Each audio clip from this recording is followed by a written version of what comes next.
Okay. He'll start the live stream. Lovely. Will do. Yeah. Don't need to switch or anything on that. No, it will all be on So if you point, yeah. And then just a reminder, there might be a correction on, so if you point it towards your mouth. And none of that. I will, yes. Straight on, yeah.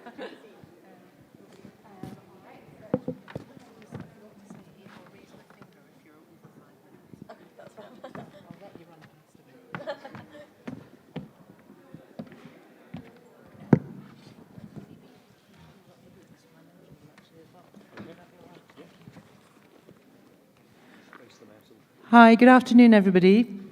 It's great to see you all here for the Edinburgh Radical Book Fair.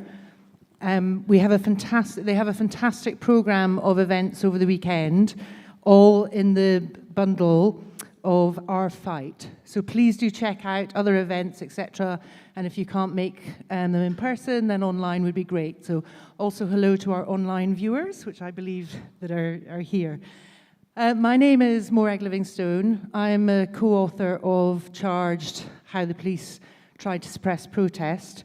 Thank you, Ian, my able assistant.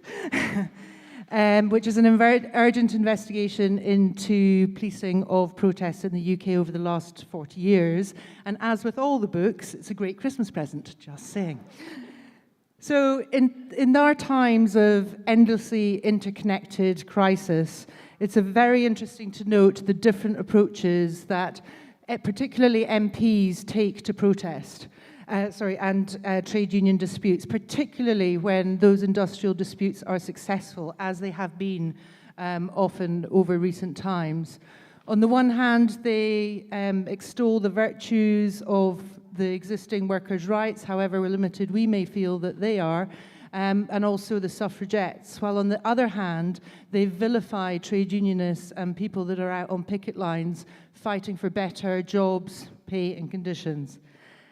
And the derisory language that they use is often increasing as the strength of the industrial dispute also increases as well.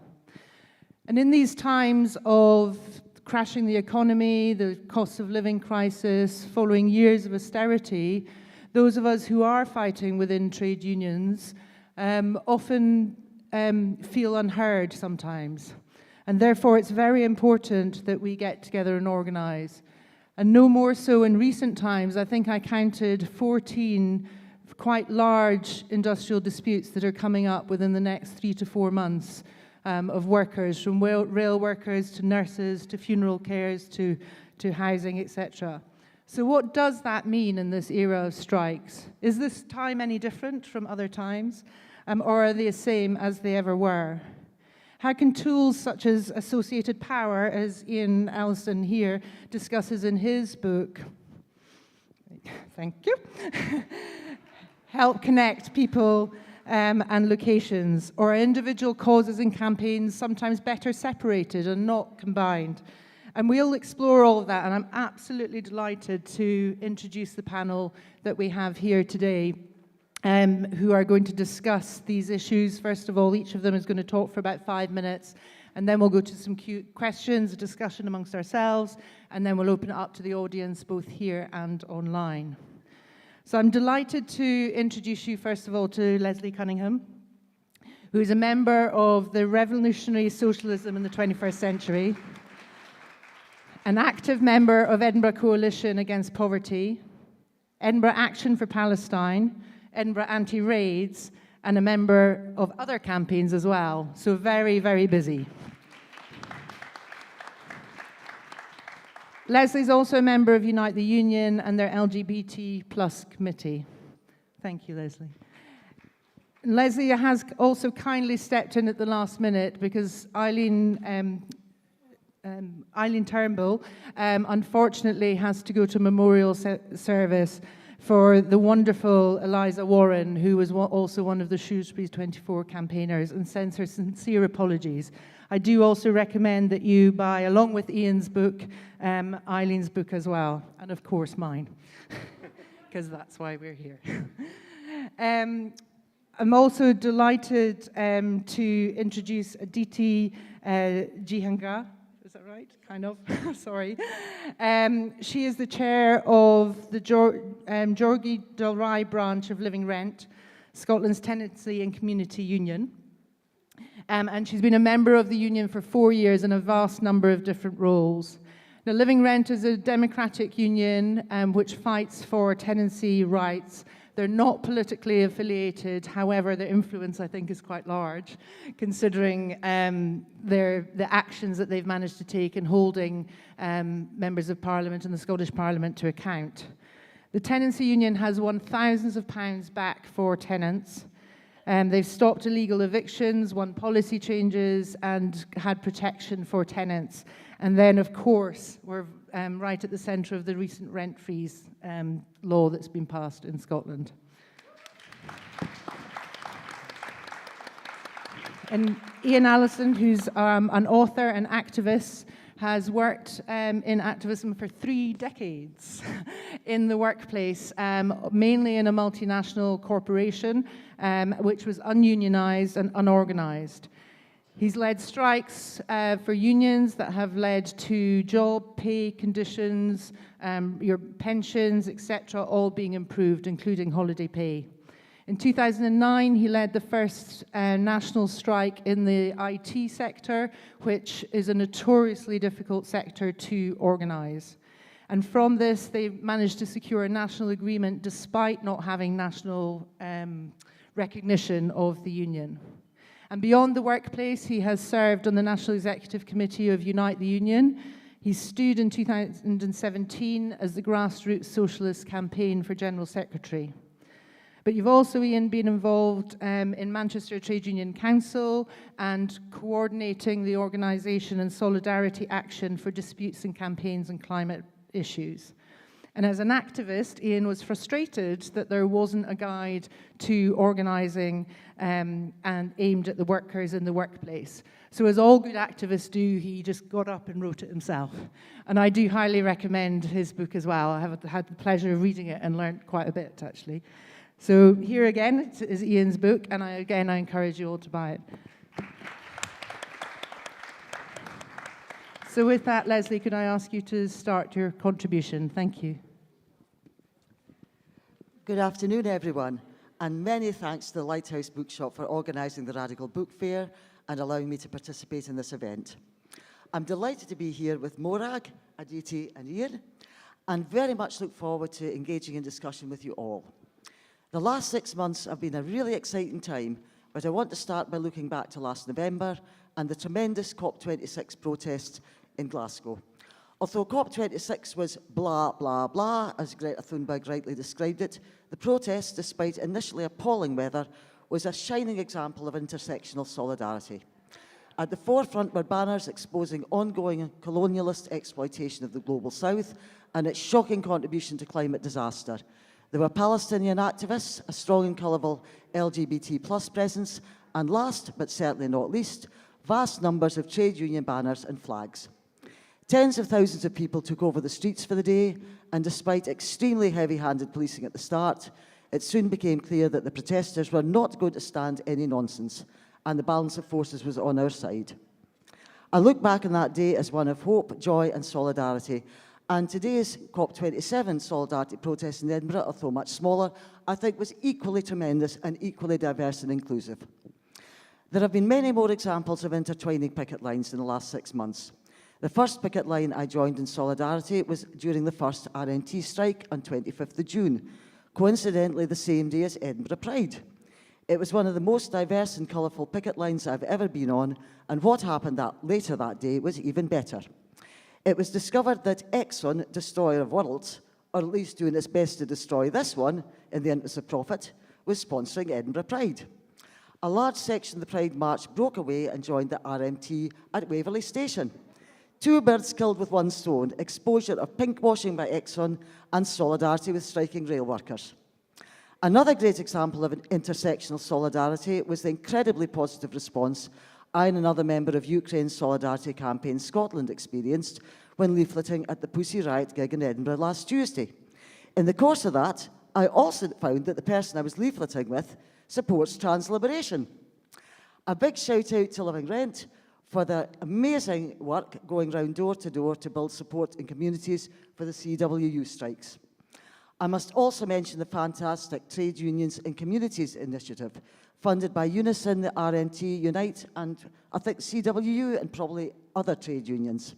The first Trade Union Communities Hub will open on 3rd December in Craigmill and Idrie, and will offer not only advice on coping with the cost of living crisis, but advice on how to join an appropriate trade union, even if you're not in paid employment. At least 20 trade union activists, many from Unison, have volunteered.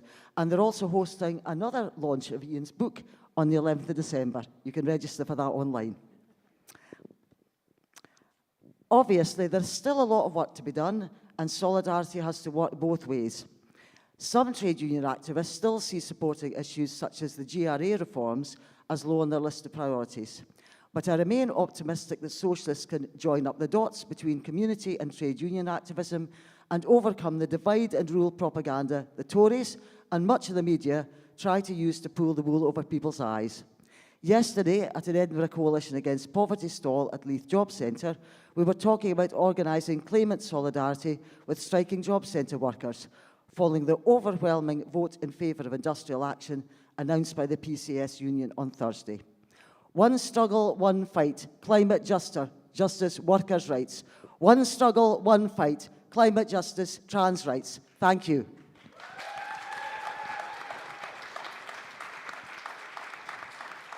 Thank you very much indeed, Leslie. It's certainly true that holding on to optimism and hope and solidarity are things that are going to get us through.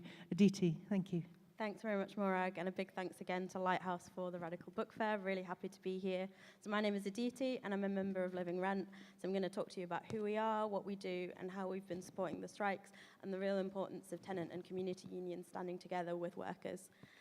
So Living Rent is Scotland's tenants and community union, and we fight for justice for tenants and affordable housing for everyone, as well as the interests of our community groups all across Scotland. We do this through organising locally, through branches and groups, and we fight for better housing in a number of different ways. Nationally, we campaign around policy and tenants' rights, for instance, around the PRT contracts in 2017, getting more flexibility for tenants. As a member-led organisation, we're as strong as our members make us. To grow in strength, we build membership through outreach and making links in communities, through street stalls, door knocking and meeting people. Members are then organised into branches who fight local campaigns around communal issues in the area. For instance, I'm currently the chair of the Gorgie Dalry branch in Edinburgh, and we're focusing on a campaign to get more public toilets in the area, because currently we have none, which shows, the impact of austerity. That we've got continually cut public services all across the country. And in Leith, they're campaigning to get street lights in the Leith links, so kind of showing that nature of community and different struggles that we all have. We also work in member defence teams where we all work together to support members having issues with landlords around rent increases, repairs or evictions, showing that we can all stand together in solidarity. Nationally, we fight around policy and tenants' rights. Living Rent started as a campaign group in 2014 to change the private tenancy contracts, leading to the creation of a different private residential tenancy agreement, which gives renters greater flexibility, more eviction protection, and rolling leases. We chose to become a union, and now we have thousands of members all across Scotland. Since then, we've gone from strength to strength. During the lockdown, we won a moratorium on evictions to provide tenants with emergency protections in March 2020 to protect a number of tenants who were being faced with evictions right at the very start of the pandemic. This was extended a number of times. As you may have seen recently, we won a rent freeze.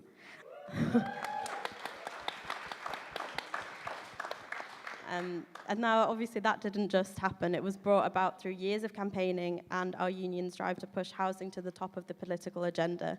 But we're not stopping there. Rent is incredibly expensive, even if it's frozen. We're currently campaigning for immediate rent controls. We need a points-based system of rent controls that ties the quality of property to the amount landlords are able to charge, so they're incentivized to actually keep up repairs.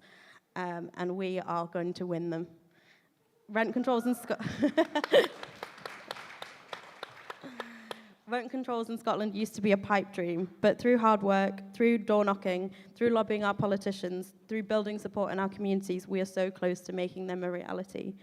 Rent controls would serve to redress the power imbalance between tenants and landlords. Rent is such a huge part of the cost of living crisis. In Edinburgh and Glasgow, rent has risen 63% in the last decade, while our wages have stagnated. Yet we've done so little to tackle the spiralling rents. But that's not all we're doing as a union.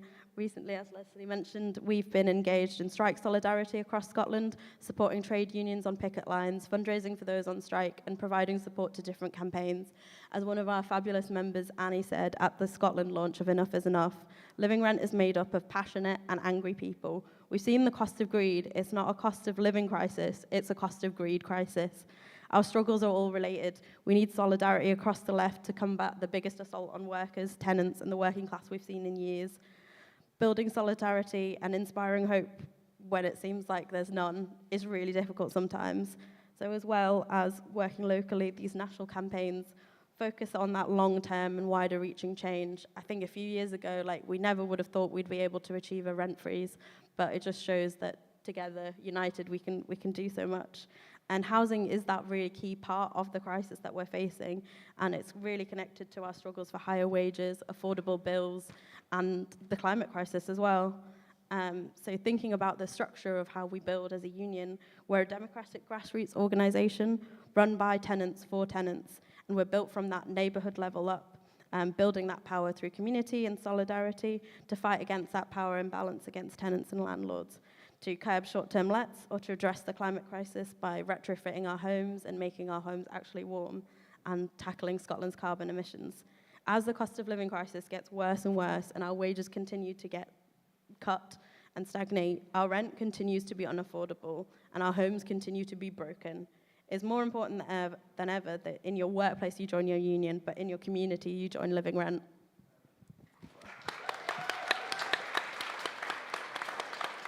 Thank you so much, Aditi. It's so great to hear that Living Rent are building on what your achievements so far, and also how you're recognising that the union is as strong as its members, which is something that Ian covers in his book. So that's a nice segue into that.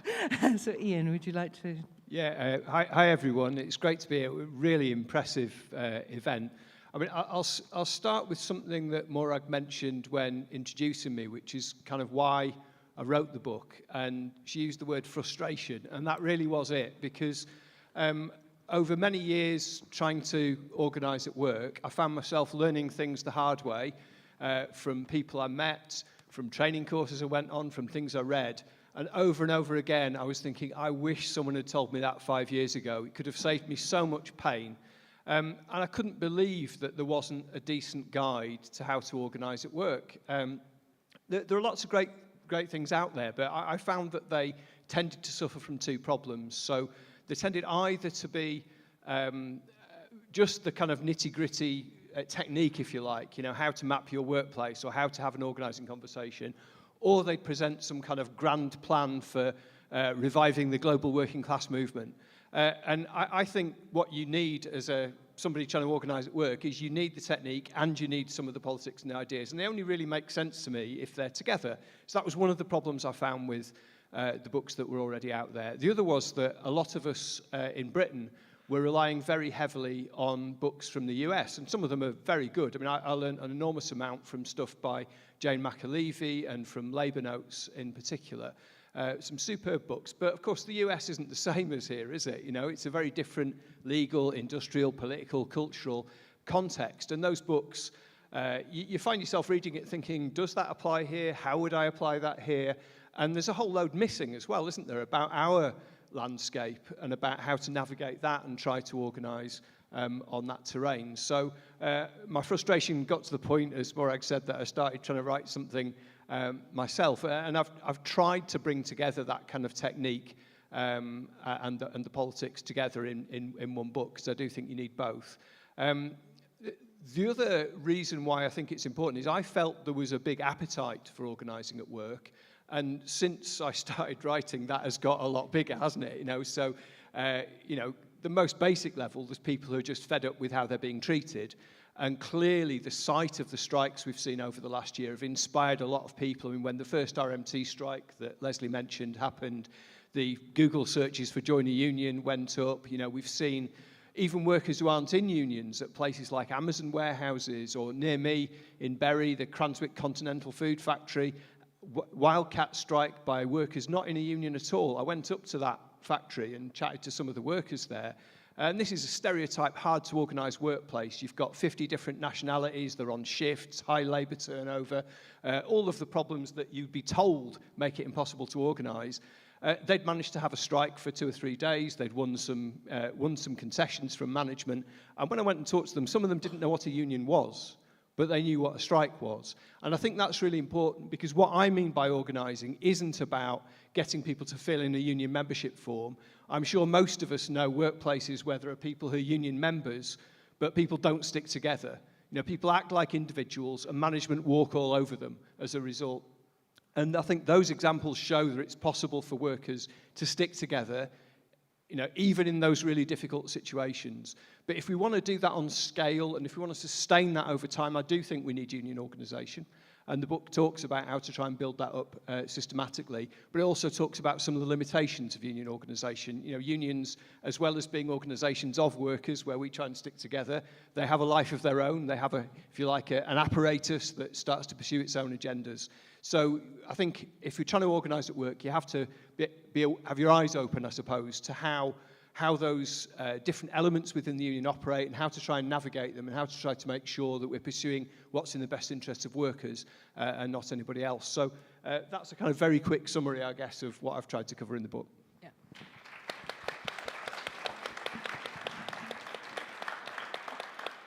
Thanks. So going on that, I mean, we've all kind of touched on, you know, this is an incredible time for organising, for trade union industrial, for solidarity, for actions, etc., on a myriad of issues that are all coming together. And they're coming together on top of 10 years of austerity, cost of living crisis, COVID, the Tories crashing the economy. You know, so that, to me, makes it kind of different, having looked myself at the last 40 years. But I want to look forward. How can we build on that? How can we move that together so we're not just using that in the industrial sector, but we're going beyond that to make lasting change throughout? I don't know who wants to go first. Aditi? Yeah, thank you very much. Yeah, I think the importance of community was something that we really saw during the pandemic. We saw lots of mutual aid groups popping up and things like that. And really that sense of we are all going through this together, even if the government is working against us. So I think it's about how we move forward with that hope, because I think what the past, you know, sort of 20 odd years have done, like as someone who's grown up in the UK, it's made people hopeless, because we've lived through many recessions. We've lived through the economy crashing several times, and we've lived through political parties getting it wrong over and over again. So I think what I've found since joining Living Rent and getting involved in my community is that sense of hope that comes from knowing your neighbours, that comes from finding out people are nicer than they are on Twitter, and that I think how we move that forward is that real human connection to people. And as Ian was kind of saying, it's, you know, it's organising, maybe not even through formal structures, but, you know, maybe not even through a tenants union, but noticing maybe, oh, all my neighbours have this same problem, like how do we tackle it together? Ian? Yeah, I mean, I think, obviously, my book focuses on organising at work, but I'm very clear to make the point that isn't the only place worth organising. And I think the working class is strongest when our struggles in the workplace and the community come together, when we get that solidarity and that unity. And one of the things I found really exciting, I mean, in Manchester where I live, we've had several quite big bus strikes over the last year and a half. And we started to see quite a lot of environmentalists getting involved in the solidarity around the bus strikes. And it was an obvious link in some ways to make, you know, fighting for better public transport and so on.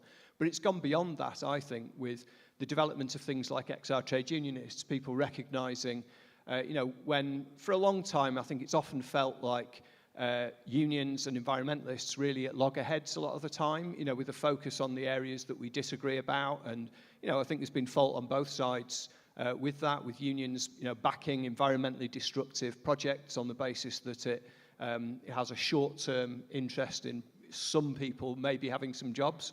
even if it's against their longer term interests. And then environmentalists sometimes treating workers as the enemy if they work in a polluting industry. And I think it's so exciting seeing that starting to change. I mean, if people saw the statement that XR put out around the Forley oil refinery strike earlier in the year, it was fantastic. And it wasn't just a statement. XR members went down to the picket line, gave solidarity, practical solidarity. And of course, that's going to open a million conversations, isn't it? About how we can work together, about how we can, defy the laws that are being brought in to further restrict protest and further restrict the right to strike. And I think that solidarity that Aditi mentioned, that's the key to all our success. Thank you, Leslie. Well, yes, I completely agree with everything that Aditi and Ian have said. And just quickly, I mean, I'm thinking about sort of a couple of big things and a quite small thing that I think are all encouraging ways of showing how we can actually build solidarity. The big ones are, first of all, the Fridays for Future protest at the end of September in Edinburgh, which was organised, I think, largely, and apologies if I'm missing people out here or organisations, Fridays for Future, obviously, Youth in Resistance, and Stand Up for Trans Health. And that resulted in an absolutely fantastic protest, which covered so many areas and so many people agreeing. The two chants that I ended my little spiel with were basically from that protest. And the other one today was the very successful COP27 protest, which was organised by Edinburgh Climate Coalition, which is what it means, a whole load of different groups, community activists, also trade unionists. Those are the big ones. And the small thing is, yesterday it was very windy when we had the Edinburgh Coalition Against Poverty stall at Leith Jobs Centre. So it was agreed that we were going to pack the stall up because everything was just getting blown away. Then somebody else turned up just as we were packing up. I said to that person, look, why don't we just do a wee bit of leafleting ourselves? And we actually got into conversation with a young lady who was absolutely delighted to get a leaflet. And we pointed out that we could offer support. She was saying, you've made my day, you've made my week. I never realised that ECAP existed. I'll tell my friends. We were able to give her some copies of a leaflet explaining how you can stop energy companies cutting off your power. And she said she'd hand them to her friends. And it was just brilliant. I mean, it's two people standing outside a job centre and meeting one person, but saying, well, I'll spread the word. I will be able to tell people that support exists. We didn't know was there. And I find that very encouraging. Great, thank you.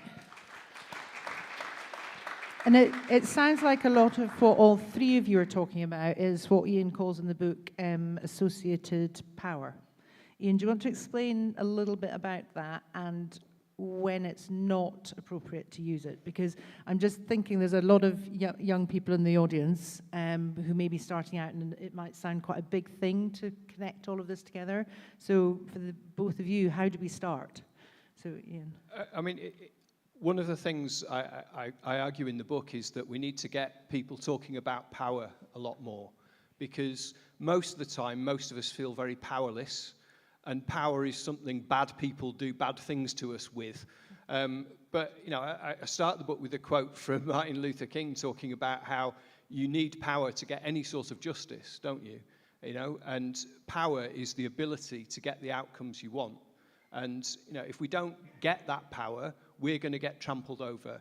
And in the book, I try and break down different types of potential power different groups of workers might have. So one of the ones I talk about is structural power.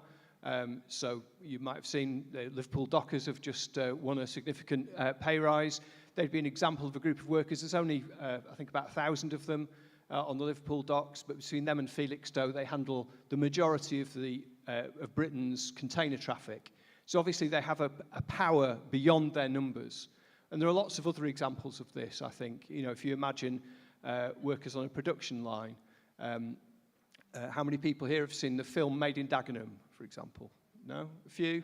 So it's about the Ford sewing machinist strike that won equal pay legislation. And they stopped making seat covers for cars. If you stop making seat covers for cars, there are no cars. You didn't need to stop everybody on the production line. You just needed to stop one task. They had this structural power because their position in the production process. Associational power is about how we organise collectively, and that could include trade unions, political parties, campaign groups, community organisations, all kinds of different things.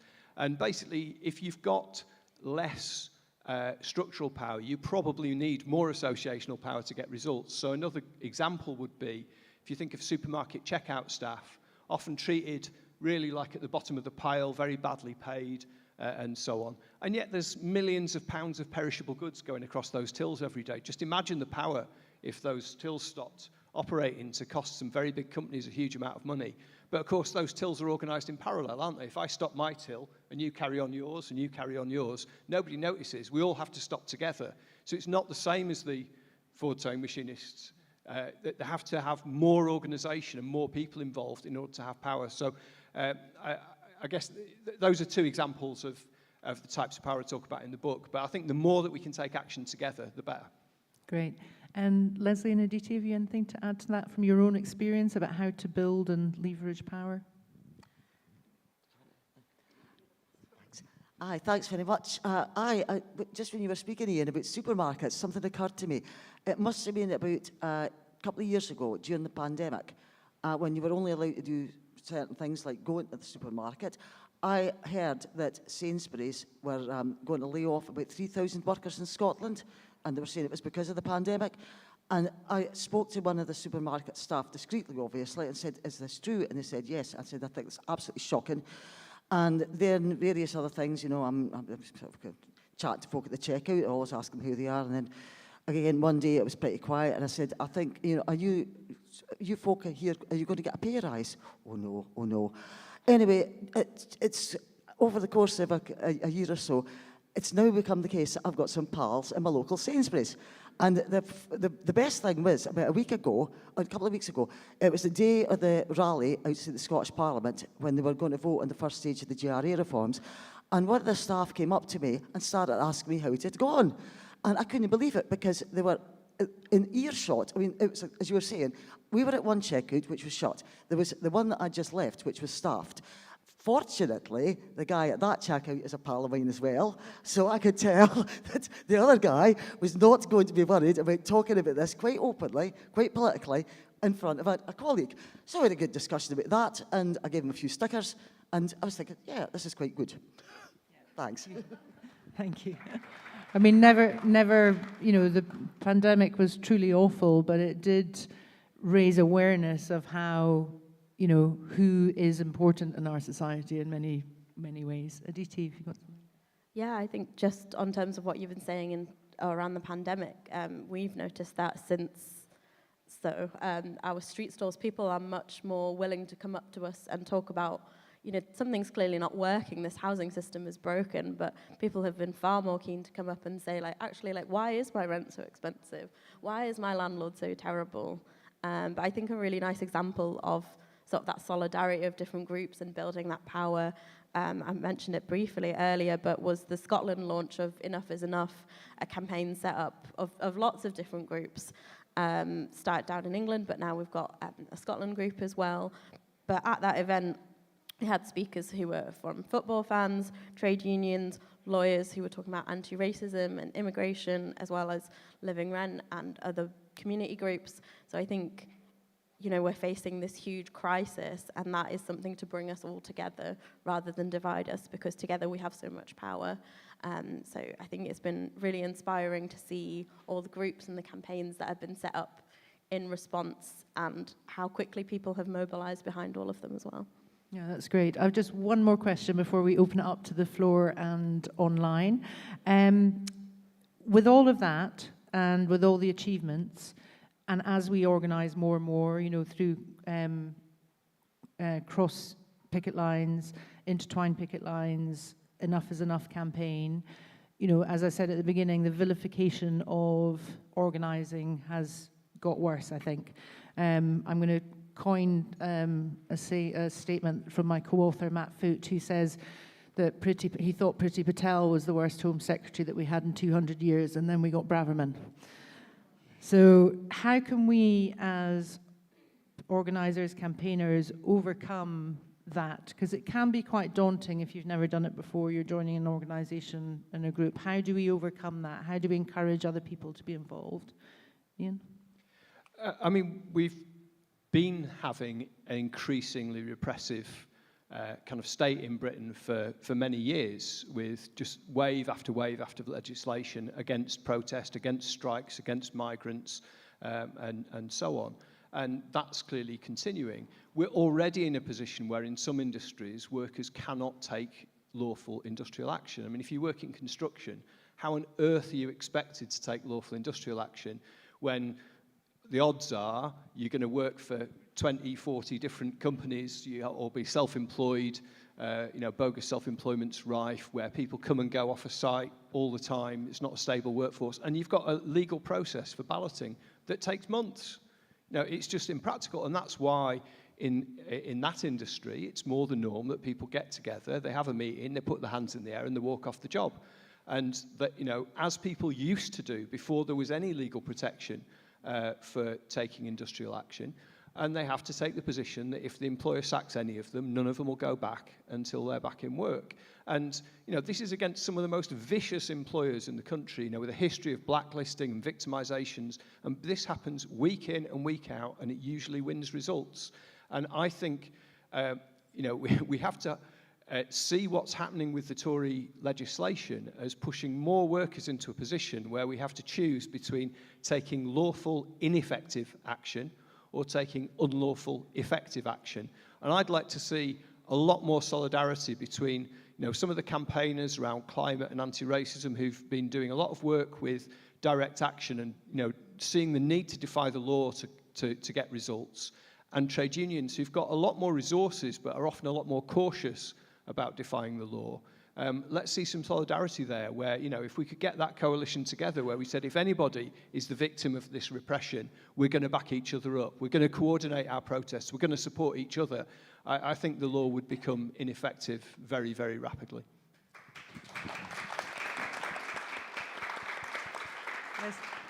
Leslie? Yeah, I think that Ian, as usual, has made brilliant points. I'll be quick. I think the thing is that the only way we've got any rights at all, ever, is by being prepared to break the law. If you go back to the early 19th century, the tall puddle martyrs, early trade unionists who effectively broke what were called the combination laws, they got transported to Australia. It didn't end very well for them, but they inspired other people to act together, and we eventually got limited rights to organise, which is other folk pointed out, they're trying to take away from us, but they will not. There was an article on the RS21 website, shameless plug, recently saying the only way to defend the right to protest is to protest. And that's the thing. Basically, it's not a question of... Well, I'll give an example. The COP26 protest that I referred to, very heavy-handed policing. At one point, the police in Glasgow kettled a section of the protest. They kept them for about an hour, I think, at least. I was near the end of the march. I got to the top of the hill. I could see there was something going on. There was thousands of people approaching, tens of thousands of people approaching. We realised that people had been kettled. People are getting very angry and shouting and waving fists about and flags about. The police got the idea pretty damn quick. They let them out because they realised that they were not going to get away with it.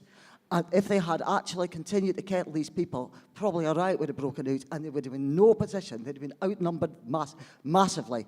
So, strength in numbers.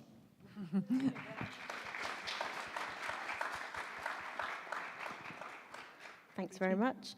I think the key to sort of bringing more people in and sort of building the movements is we bring in people through wins, but we keep people there through building movements compassionately and caring about people, which I think is something that's really been lost through that rise of individualism and the alienating effect of capitalism.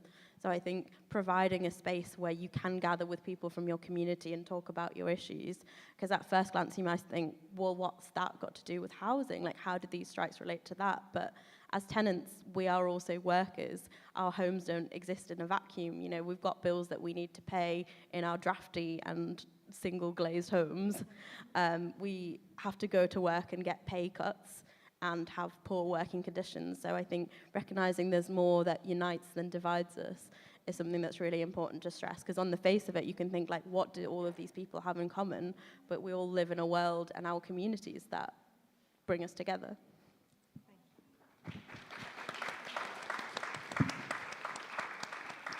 So I'd like to invite people from the floor or online for questions. Oh, we have a burning at the one front already. here. Yeah. Hello, can you hear me? Yeah. Okay. Thank you so much for this discussion. It's so important. It's obviously really good when people organise and rise together when things get really bad, especially since the pandemic, during a climate crisis and perpetual global wars and economic crises. How can we get people organised and start connecting these injustices before things get really bad? Because it feels really scary to live in constant extremes and suffering. Thank you. Anyone want to? Ian? I mean, I think a lot of people want to fight back, yeah? I think there's been, as somebody said earlier, a lack of hope. And I think what's exciting at the moment is, as well as the pressure to fight back because the cost of living rise and the climate crisis and all the rest of it, you've got little glimmers of hope in the fact there is more resistance at the moment. And I don't think the problem at the moment is a lack of people wanting to fight back. I think the problem is a lack of people knowing how to go about it effectively and having the organisations and structures to support that.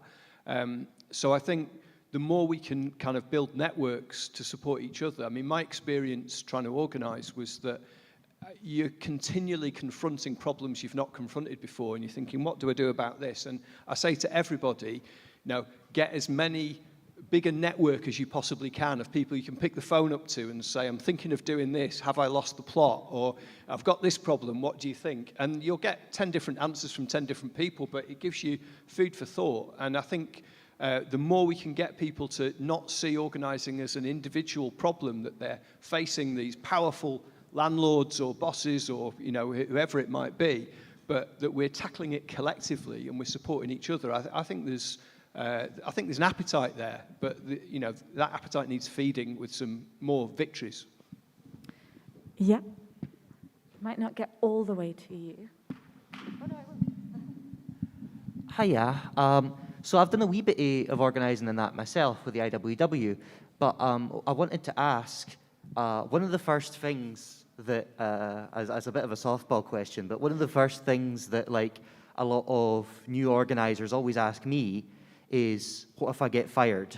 It's like it's a very simple question, but it's usually one of the ones that, especially newer organisers, sometimes have a wee bit of trouble answering. So I was wondering, what if someone says, what if I get fired? I mean, it's a really important question, and I got dismissed myself, so one close to my heart. I mean, I think there's a temptation, for anybody encouraging people to organise to promise too much, to claim that the legal system gives you protection against dismissal. It doesn't. The best it gives you is some compensation after quite a long wait, if you get fired. So there is no complete protection against an employer treating you unfairly because you try and organise.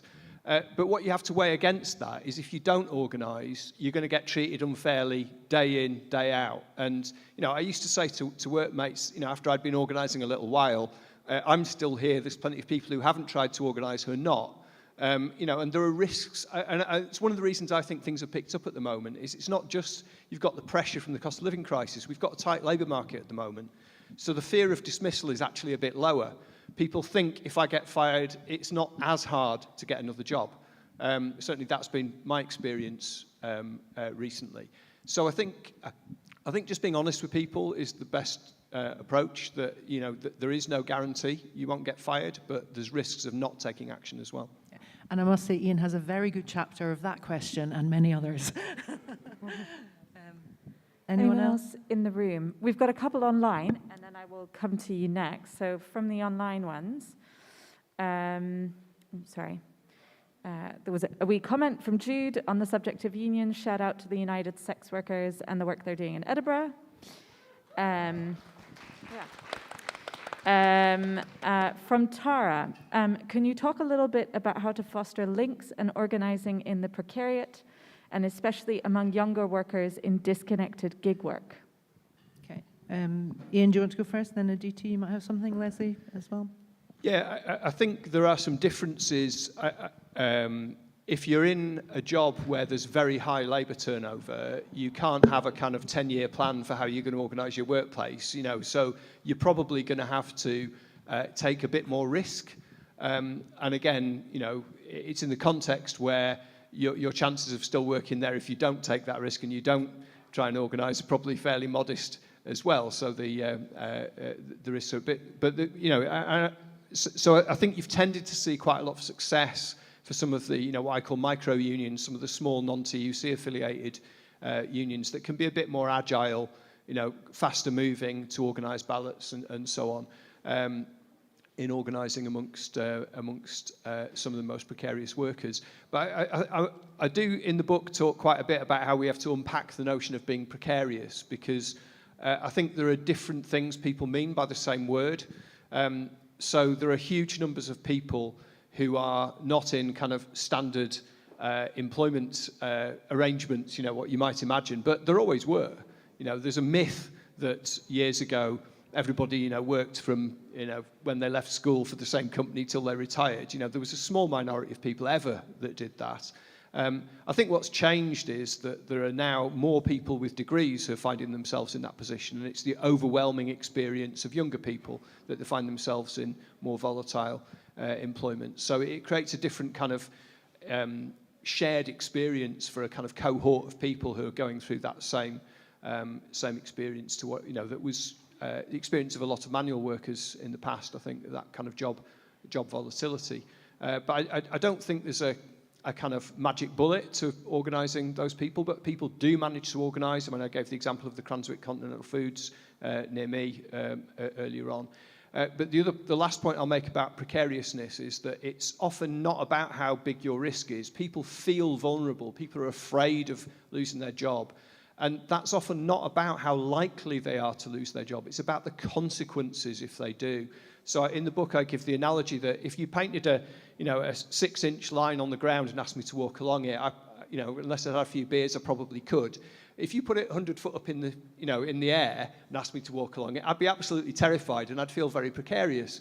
And the problem is, at the moment, I think for a lot of people in work, we feel like we've got a long way to fall. We've had a destruction of the benefits system, which is, and the destruction of the benefits system isn't just about saving money for the government. It's about making workers scared. It's about giving the boss more power over the worker. And that's another reason why solidarity between those in and out of paid work is so important, right? Because every time there's an attack on benefits, it's an attack on everybody in paid work. It makes us feel more precarious and more vulnerable. Leslie, have you anything to add to that? Or Aditi? Yeah, I think in terms of us thinking about, often we have tenants living in precarious housing situations who are quite scared to get involved in living rent or to join a tenants union because they think, well, what if I get evicted? What if my landlord finds out?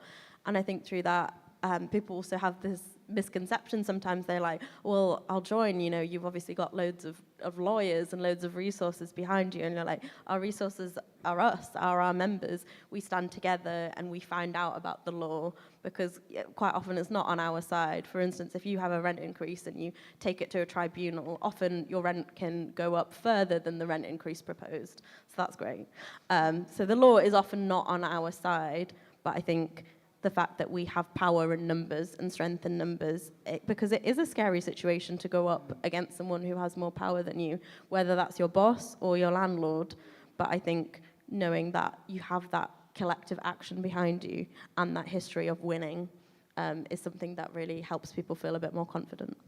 Exactly, thank you. I think we've time for one more question, thank you, and then ask for sum up. I think someone's already over here, sorry, sir. Sorry. Hi, it's just a question about how you think we keep momentum going, I guess. Over the last 20 to 30 years, I think people would probably agree until relatively recently it felt like unions had been kind of battered. And as kind of people make wins, like the Liverpool Dockers, how do we make sure that organising doesn't just die off, I guess, again? Great, thank you. And that's a brilliant question to sum up with as well. So, Aditi, do you want to go first? Thanks. I guess it's really important to build sustainable and long-lasting movements. So I think you're right, we have seen unions take a hit over the last 20 years. I know sort of through growing up, it was never viewed as that an exciting thing to do because like unions' power has been so constrained by the law working against us. But I think now we're seeing that resurgence of that idea of collective power. And I think that is something that will live on because people have been energized by this and by wins. And I think public opinion is turning as well. The public opinion against the strikes has been great. Well, not against the strikes, in support of the strikes. We went out fundraising in the Fringe as a union, and we were pleasantly surprised to see how few people were not giving us money. Everybody was saying, sorry, we wish we had more cash to give you. And I think people are really all in it together. We're all facing our rising bills. We're all facing pay cuts. And the scale of the crisis is so great that we cannot ignore that other people, as well as us, are struggling. So I think that has really brought us together and will continue to do so. Yes, very true. Hi, Leslie. Of all the campaigns, how do you keep going? Well, I think that Aditi made a very important point earlier, saying that we've got to look after each other. And one thing I'd just like to quickly say is because I think I give the impression that sometimes, unfortunately, the only thing to do is go down to protests, go to picket lines, jump up and down waving lots of flags.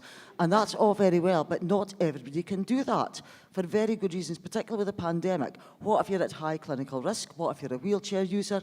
It is not the case that the only way to engage in effective collective action is to do that jumping up and doing the, the old white man, the picket line stereotype, which I'm afraid I often fall into to my shame. There are so many things you can do. I mean, one person I'm thinking of writes brilliant poetry that gets put on the RS21 website, another plug. Other people engage in artivism. And if it's a question of, engaging with positive stuff in social media, if you can do that, if you follow the RMT, follow the various strikes on Twitter or whatever, like it, retweet it, that can actually make an awful lot of difference. So it's not all just about the conventional stuff that looks a bit macho and it can be a bit toxic and very off-putting to a lot of folk. There's all sorts of creative ways, and I would certainly agree we have to look after each other. Thanks. And Ian. Yeah, I'm really pleased that point has come out because one of the parts of my book a lot of people have commented on is I've got this section on activist burnout, right? And it's just something that isn't talked about enough, that, there's a lot of people left behind in the movement, who are casualties of the struggles we're in. And I think there are quite a few things we can do to try and minimise that. I'm not saying we'll get rid of it because, fighting is hard. But I think if we try and build organisational cultures that are supportive rather than the kind of macho stuff that has often prevailed, that's very helpful. I also would say, as an individual, trying to avoid putting all your eggs in one basket is a good plan, right? Trying to make sure you've got people, when you have a setback, you've got people you can talk it through with. Because I think often the biggest cause of people burning out isn't losing. It's not knowing why you lost, right? If you don't know why you've lost, then you might as well give up. Because you think, well, it'll just happen again, won't it? I've got nothing to try differently. But if you can try and pick your way through why you lost and come up with, okay, well, maybe we could have done this, maybe we could have done that, maybe if this had been different, or maybe we were just unlucky that time, right? But you can then motivate yourself to keep going.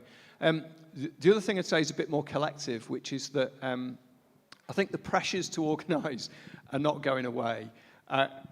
We've got, obviously a particular cost of living crisis at the moment, but we know that the climate crisis is accelerating, and that is going to make all of the other social issues we face get worse, isn't it? It's going to intensify conflict over who pays the price for the mess that's being made by the people failing to tackle it. So there's going to be everything to fight for.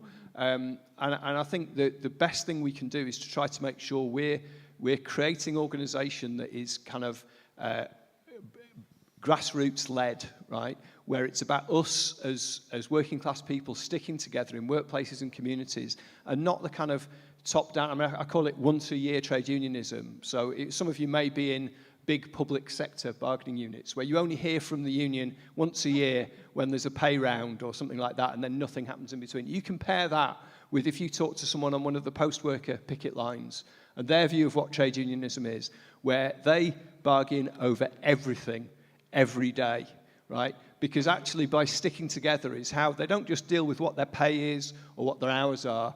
They deal with what that manager said to Jill. That's not on, we're not having that. You know, all the little things that really wind people up, much more than their pay even. And I think if we're going to build real power, we have to do it on a level where it's in our control as working class people, and where we're picking up the issues that are important to us, and where we can build something much stronger as a result. Thank you.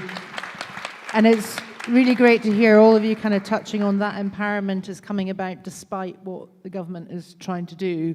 And I think the main themes from today is showing that solidarity, you know, really focusing on what connects us and having hope and you know, looking at the wins of the future. So please do show your solidarity to all strikers, particularly over the next few months. I think it's a critical time for building interconnected picket lines and developing that out into the wider community. So it's incumbent on me to thank the panel incredibly much. Thank you for an interesting discussion. Ian, Leslie and Aditi.